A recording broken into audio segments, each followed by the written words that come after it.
Prime Minister, mic'd up. Question number 1, please, Mr. Speaker. Deputy Prime Minister. Thank you, Mr. Speaker. I've been asked to reply as my right honourable friend, the Prime Minister, was attending the NATO summit in The Hague. At this time of international volatility, we are working with our allies to de-escalate the tensions in the Middle East and to ensure the conflict does not intensify further. Our aim continues to be preventing Iran from securing nuclear weapon and to urge the Iranians to return to negotiations. Mr. Speaker, the situation in Gaza remains the gravest concern. Seeing the return of more hostages' bodies and that of Shay Leveson and the Israeli with British family is heartbreaking. The remaining hostages must be released, and while aid must be delivered at greater speed and volume.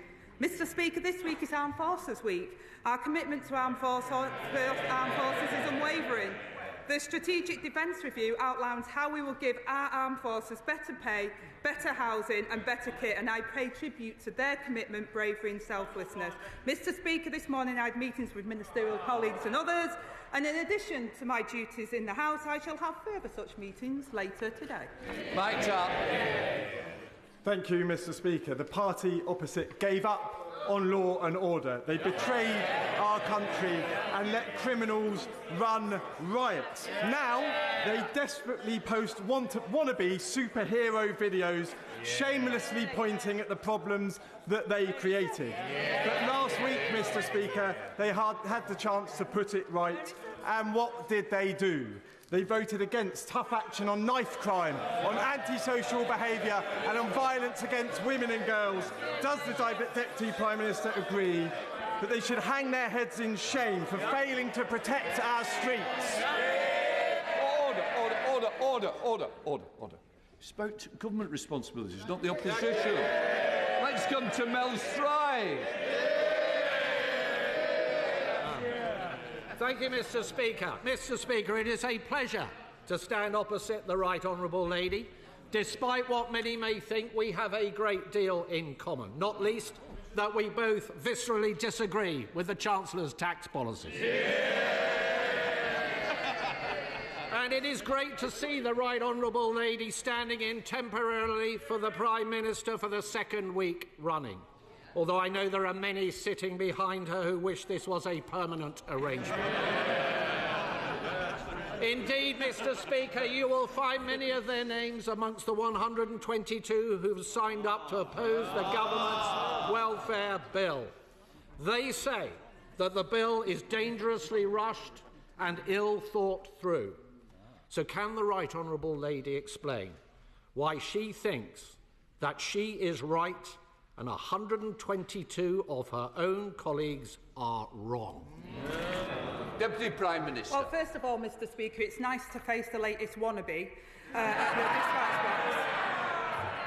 I'll tell the Right Honourable member why we're pressing ahead with our reforms, and that is because we're investing £1 billion into tailored employment support, a right to try to help more people back into work, and ending reassessments for the most severely disabled who will never be able to work. Mr. Speaker, we won't walk away and stand by and abandon millions of people trapped in the failing system, left behind by him and his colleagues. Well, Mr. Speaker, the Right Honourable Lady completely sidestepped my question. She can't even defend her own government's policy.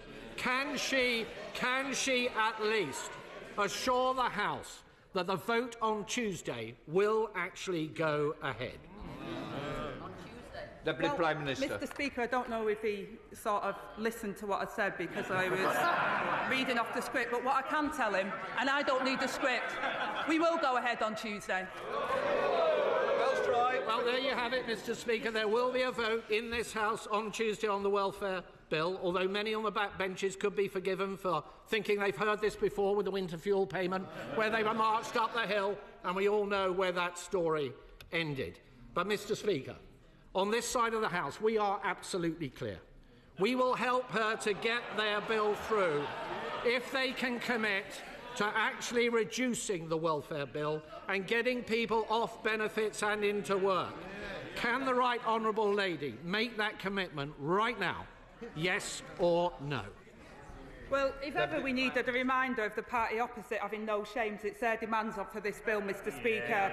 He demands a programme to help people into work, exactly what this bill does. After he left 1 in 8 young people out of the economy, he demands no new taxes from the party that raised taxes to record levels, and he demands further welfare savings, Mr Speaker, from the man who was in charge as the welfare bill absolutely ballooned.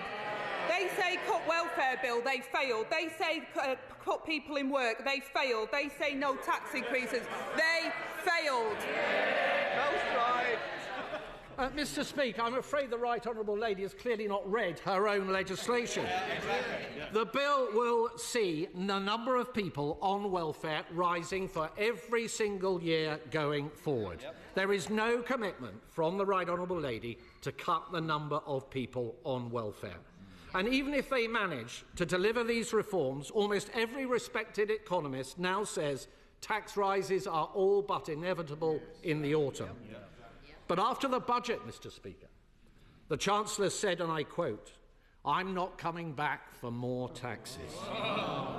Mr Speaker, British businesses have been hit again and again by Labour's economic mismanagement. They are desperate for certainty. So can the Right Honourable Lady give them that certainty now and repeat to the House the Chancellor's promise not to raise taxes at the budget? Deputy Prime Minister. Well, Mr Speaker, this is a bit rich. Unbelievable. Inflation above 11%. The biggest tax rises by their party. I take no lectures. And on this issue in particular, Mr Speaker, they can't make their minds up. First they said our reforms were taking too long, then they say they were rushed, then their front bench said our measures were too tough, and now they say they need to be tougher. No plan, no idea. I wonder why their party was left in such a mess.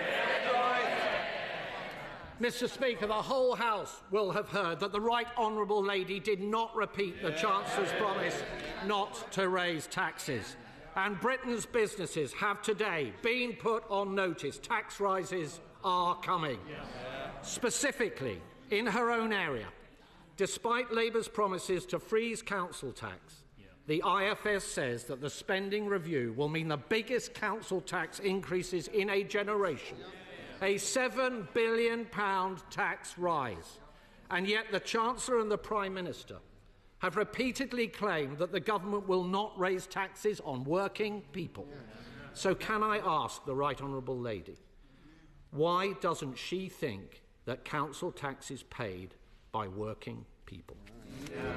Deputy Prime Minister. Again, Mr Speaker, I think they've got an absolute nerve when council tax rose every single year under their government. In fact, Mr Speaker, I had to turn down the Tories on the LJ who wanted me to take away the precept to make sure that they could raise taxes above the 5%. We've kept it there, Mr Speaker, while delivering money for local government where they had austerity, put taxes up and ruined the British economy. Well, Mr Speaker, when you cut out the blather, isn't the reality that this Labour government has condemned us to higher taxes, more debt, fewer jobs, more pain for businesses right up and down our country? Borrowing up, unemployment up, inflation up. Yet the Right Honourable Lady tells us the government's plan is working. It's not just me who isn't convinced, Mr Speaker. The people behind her are not convinced either. And neither are the public. In fact, Mr Speaker, I'm not even sure if the Right Honourable Lady herself is convinced. So can I ask her, isn't she just a little embarrassed to be defending policies she doesn't even agree with herself? Deputy Prime Minister. Mr Speaker, I'm embarrassed every week that somebody comes here from their opposition who doesn't apologise for the mess they left this country in. There was one party that crashed the economy and left families paying the price. We're putting working people first, Mr Speaker. I'm proud. We've got a huge boost to the minimum wage, the biggest uplift to affordable affordable housing in a generation and expanding free school meals to 500,000 children. The Tories' choice, billions of pounds in unfunded tax cuts for the very wealthiest. We know where that gets us. It's the same old Tory failed approach. They haven't listened and they haven't learned a thing. Joe Morris. Thank you, Mr. Speaker. Frodder Community High School in my constituency was forced to relocate to Washington after their just over 8-year-old building, built under the previous government, was found to have cracks in the infrastructure. This incredibly distressing news has required huge resilience and strength from the local community. So will my right honourable friend join me in paying tribute to the staff, to the parents, and most importantly to the students at Frodder Community High School, and join me in commending them for their hard work and dedication during this incredibly destabilising time? Deputy Prime Minister. Well, I will do, Mr. Speaker, and I thank my honourable friend for bringing this important issue to my attention. I can only imagine the disruption and challenges facing the school community.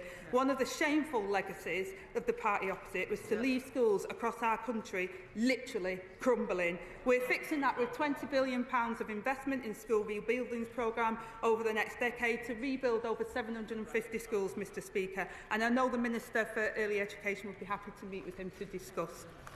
Deputy Leader of the Liberal Democrats, Stacey Cooper.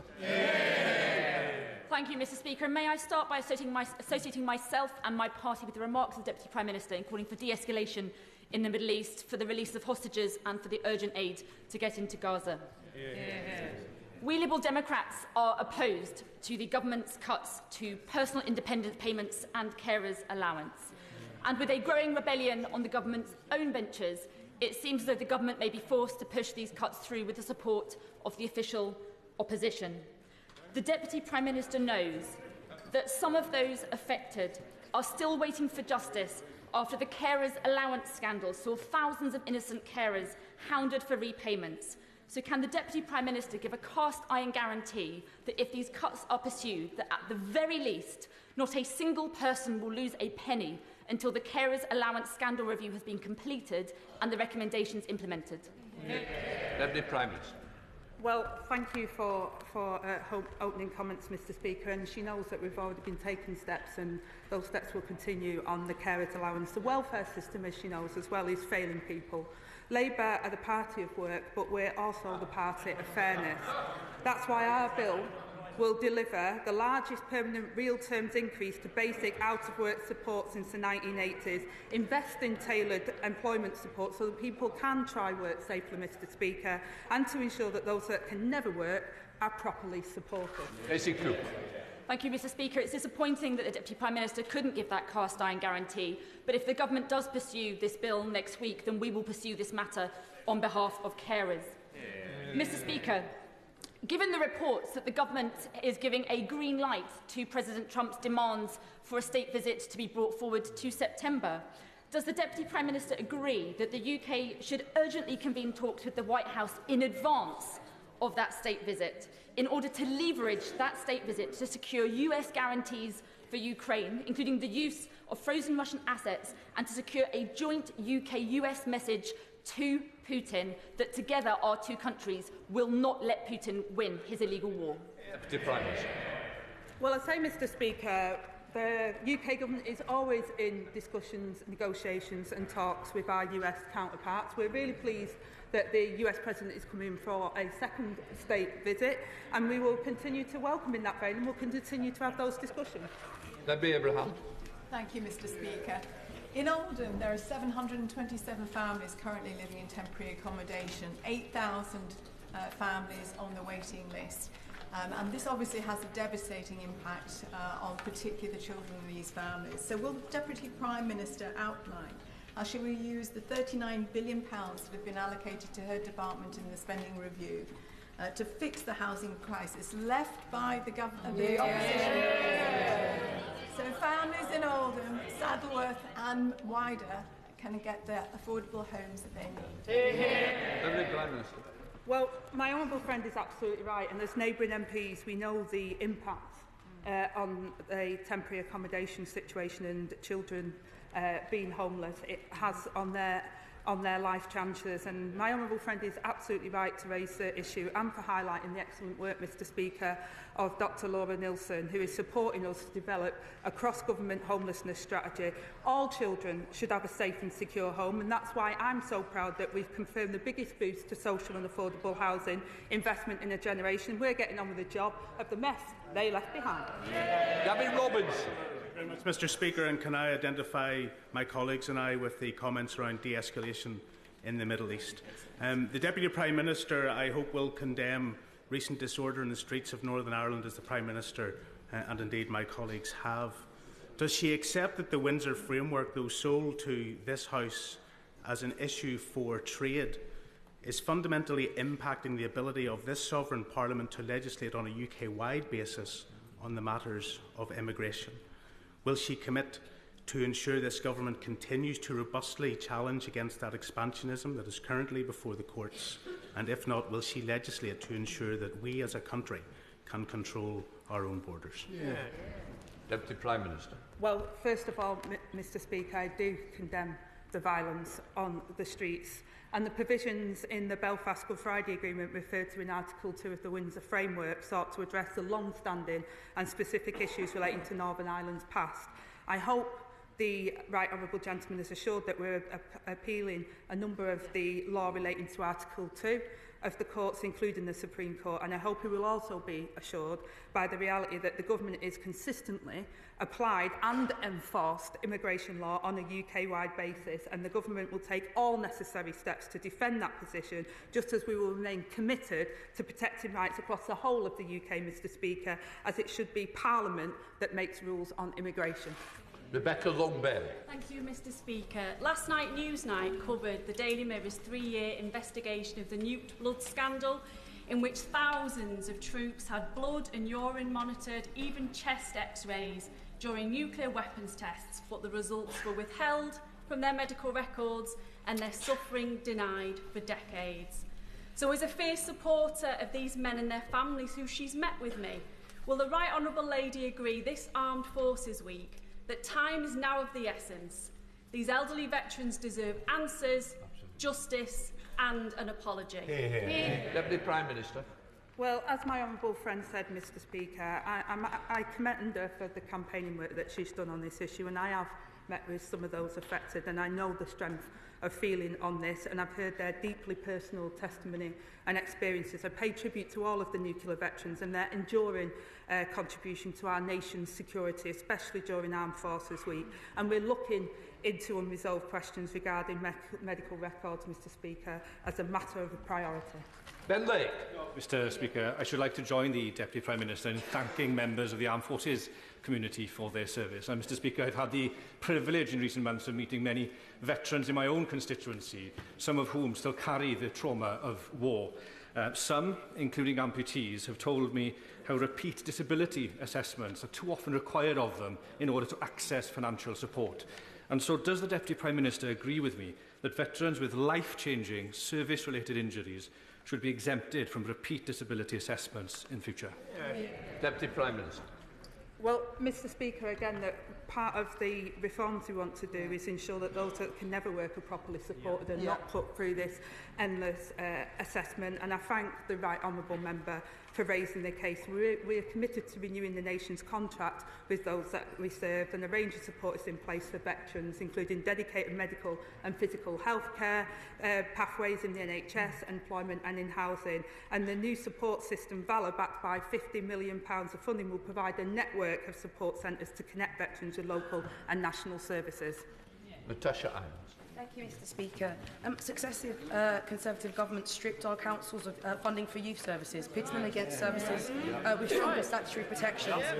This has led to 1 in 8 councils no longer having a youth centre, and in Croydon, London's youngest borough, is about to lose its youth engagement team and its last crumb of council-run universal youth provision.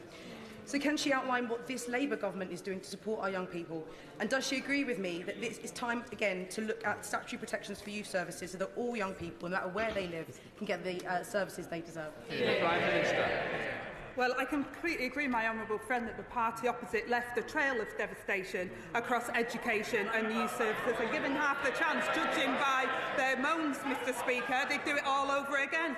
We're making different choices, working with young people to draw up a landmark new national youth strategy, investing £145 million this year to provide stability to the youth sector, rolling out youth future hubs to expand access opportunities and reduce crime, and extending access to mental health support to nearly 1 million more children this year. James McCleary. Thank you, Mr Speaker. The Government's expansion of funded childcare from September is welcome, but early years settings are facing a critical staffing crisis that could make expanded provision practically impossible. Not enough applicants, lack of qualifications, low salaries and high turnover mean that many nurseries are operating well below capacity. Many now find themselves operating at a loss due to increased national insurance contributions. So can the Deputy Prime Minister outline what clear steps the Government is taking to address the crisis in early years staffing to ensure that all our children get the best possible start in life? Well, Mr Speaker, first of all, I'll out that one of my kids is in the gallery and he's just completed his studies on early years, so hopefully that will add a little help to that. But look, we inherited a depleted early years sector, Mr Speaker, but we're determined to make sure that all children have the best possible start in life, and that's why we're delivering the largest ever uplift to the early years pupil premium, boosting family hubs and Start for Life funding by £126 million this year, and investing £370 million to create tens of thousands of places in new and expanded school-based nurseries. Chris Curtis.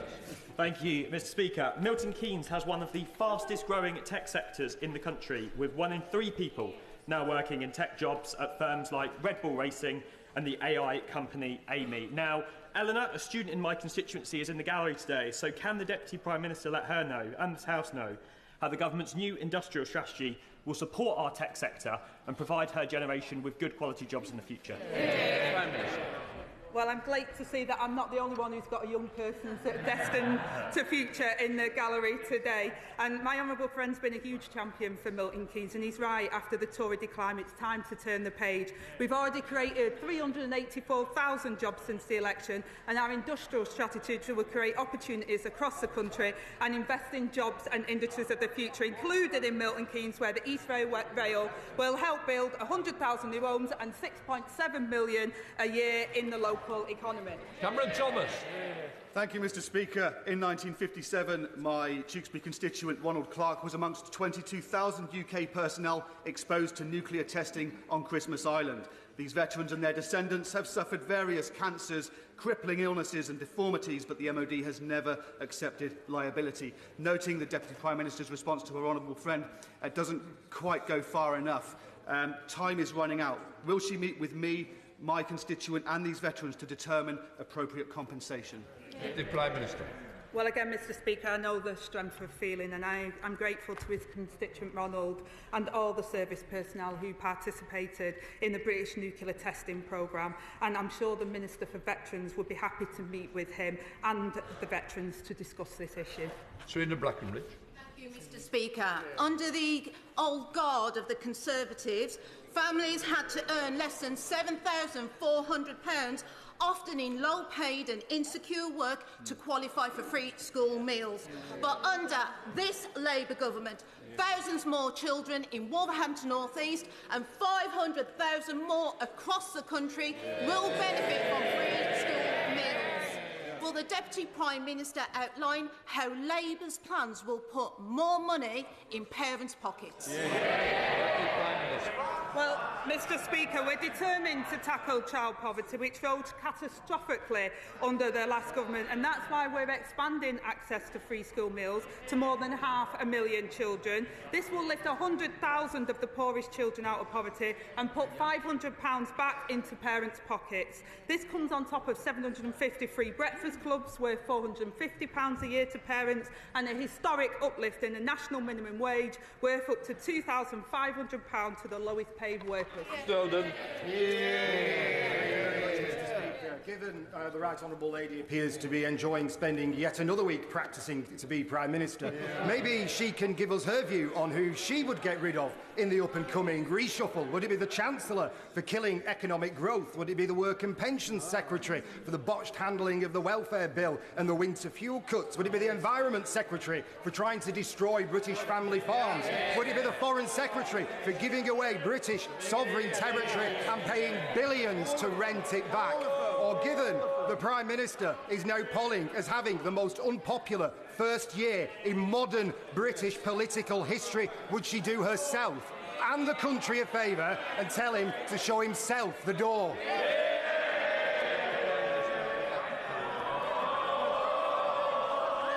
Mr. Speaker, maybe he wants to go next week because it's been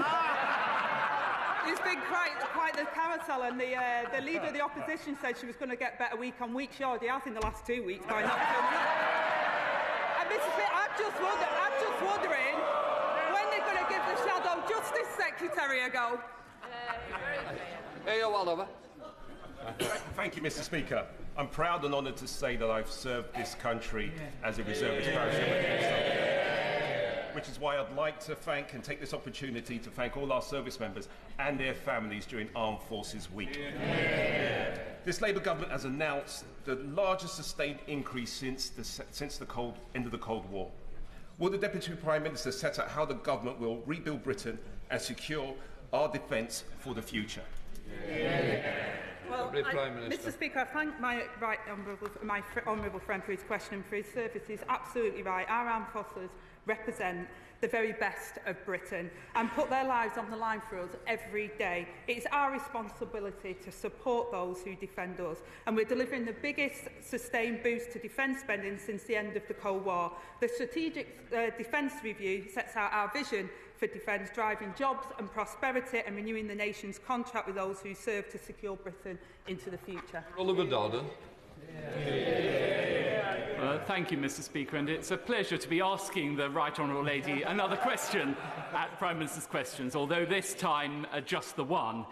There has been a proliferation of houses of multiple occupation in my constituency in places like Potters Bar and Bournemouth. Quiet residential streets like Tiverton Road and Organ Hall Road are being blighted by houses, quiet family houses, being converted into houses of multiple occupation, leading to a surge in antisocial behaviour and parking problems. May I therefore urge the Deputy Prime Minister to look at enhancing the powers of local councils to stop these kind of developments where they are not wanted. Deputy Prime Minister. Well, Mr. Speaker, I do miss our exchanges. I hope he's been wearing his Factor 50. He knows how it can get for us gingers in the hot weather. But he also knows, Mr. Speaker, that local authorities have planning powers to limit the proliferation of small houses into multiple occupation. And his government left a housing crisis. I'm getting on with fixing that with the 1.5 million homes that we're going to deliver. Kanishka Narayan. The member for Clacton put a singular burning injustice first: the plight of overseas billionaires paying too much tax. Does the Deputy Prime Minister agree with his priority, or with me, that the Reform UK doing sweetheart deals with the super rich is a betrayal of British working people?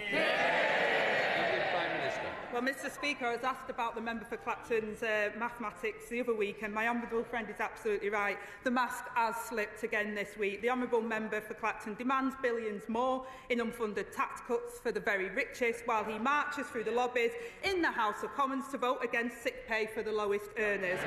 We know who pay for reform tax breaks, Mr. Speaker, for overseas billionaires, tax hikes on working people and patients being charged to see their doctor. Labour won't let that happen.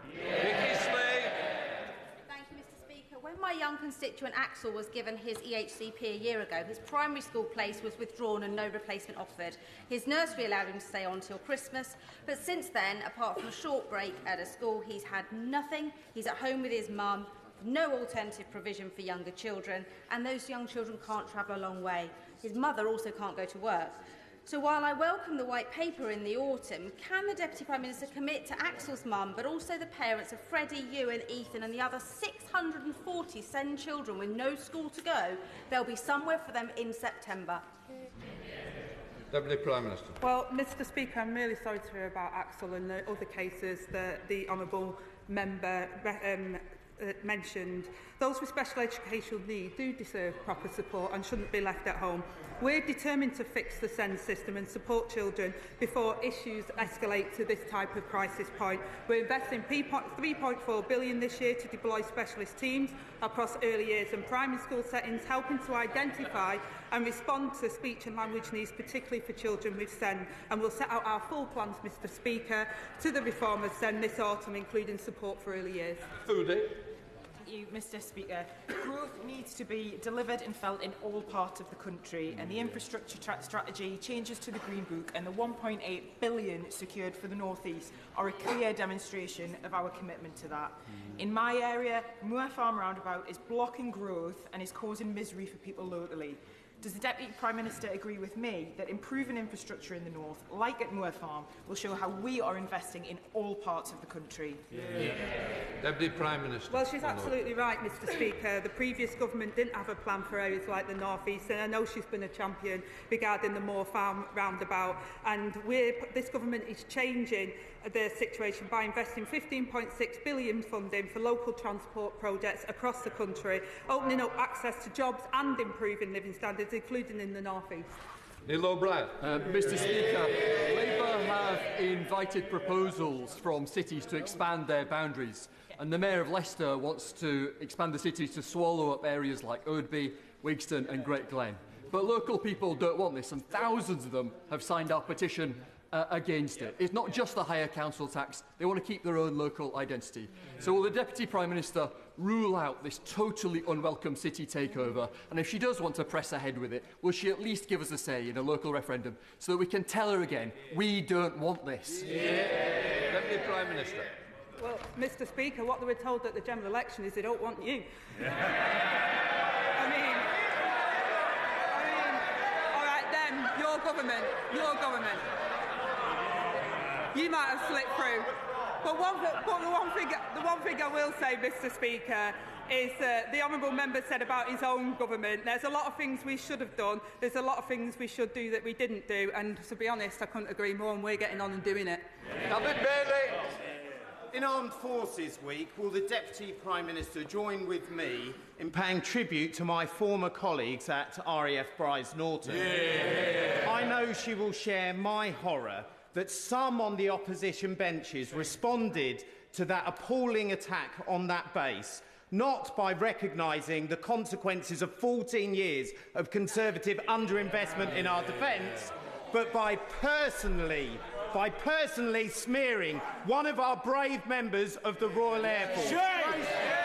Does she agree with me and my honourable and gallant friend from North East Derbyshire that this Labour government will always support our armed forces, and that those shameful comments of deputy reform bring disgrace upon him and his party? Well, Mr Speaker, my honourable and gallant friend speaks with great authenticity and authority on this matter. And the attack on the RAF Bryce Norton was disgraceful. But what was even more disgraceful is reform blaming the commanding officer, an accomplished woman who has served her country, rather than the criminals that were responsible. That's not leadership, Mr Speaker, but we shouldn't expect anything better from the party of the Putin apologists. Thank you, Mr Speaker. London boroughs are collectively facing a funding shortfall of at least £500 million for the current financial year. But despite this, the money allocated to local authorities in London by the government spending review fell 35% short of the amount requested by London councils. Now, under the government's planned changes to local authority funding, the two councils in my constituency, Richmond and Kingston, are set to lose out even more while the cost of funding local services continues to rise. Is it the government's policy that London residents should continue to receive ever-increasing council tax bills while their local authorities have less and less money to spend? Thank you. Deputy Prime Minister. Well, Mr Speaker, what I would say is that we're fixing the foundations of local government after 14 years of austerity that was inflicted with the aiding and abetting of her party on local government. And past, we're putting record funding into local government and multi-year settlements to help them. We're helping local government where they ruined it. Elsa Blundell. Thank you, Mr Speaker. Digital black spots are areas without good mobile broadband connectivity or holding communities back. In Middleton, an area my right honourable friend knows well as a fellow Greater Manchester MP, many local businesses and people remain cut off from the economic growth of the wider city region due to lack of mobile signal. How can we make sure that this government's mission to capitalise on the promise of technology is felt in all parts of the country, including Middleton? Well, Mr Speaker, she's absolutely right. I've had digital black spots as well myself, so I understand the member's frustration. I would say to the member, the industrial strategy was launched this week and there are some great ideas, and now we make sure we get super fast broadband everywhere, and that we can all use our phone, Mr Speaker, to make sure we can get connected when they left us disconnected. Final question, Jeremy Corbyn. Thank you, Mr Speaker. Yesterday, 86 people were killed in Gaza by Israeli forces. A further 56 were shot dead whilst queuing for food to try to sustain themselves under the occupation of the Israeli forces. Israel stands condemned for acts of genocide, for war crimes, for their occupation of Gaza and their activities in the West Bank. So 2 points to the Deputy Prime Minister. Why does Britain still supply parts for the F-35 jets that have been used to take so much life in Gaza? And secondly, how is it that this country has got to this situation where we stand on the wrong side of international law when war crimes and genocide are concerned? So will she support my private member's bill calling for an independent inquiry into how our policies evolved into this parlous situation? Prime Minister. Well, Mr Speaker, Israel's recent action is appalling and counterproductive, and we strongly oppose to the expansion of military operations, settler violence and blocking of humanitarian aid. We have suspended FTA talks and sanctioned extremists supporting settler expansion in the West Bank, and it's a long-standing principle, Mr Speaker, that genocide is determined by competent international courts and not for government, and we do not sell arms trades directly to IDF that might breach international humanitarian law. Right, that completes Deputy Prime Minister's questions.